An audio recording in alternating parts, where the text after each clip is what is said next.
A Pousada do Misterio. Ola, amigos. O truco de hoxe conta a historia dun hostaleiro e da súa misteriosa pousada de 4 cuartos. Unha noite de friaxe apareceron 4 campións mundiais pedindo aloxamento. O hostaleiro hospedounos ocupando así os 4 cuartos. Unha hora despois viñeron 4 cantantes que houbo que acomodar xunto aos campións. Minutos máis tarde entraron 4 potentados e a operación foi a mesma. Cunha diferencia de segundos, asomaron aínda 4 xinetes de corte apocalíptico que pasaron polo mesmo que os demais.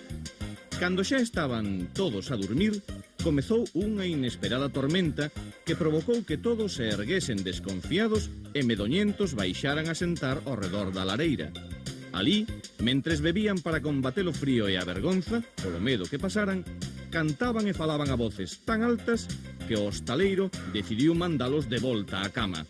Os 16 achantaron e subiron as escaleiras que levaban os cuartos, dando pasos de cego, porque o trebón deixara sen luz a pousada e todo estaba ás escuras. Cando amañeceu o día seguinte, había que ver as caras dos hóspedes. Pura sorpresa. Nun dos cuartos estaban despreguizándose 4 campións. Noutro, pasaron a noite xuntos 4 cantantes.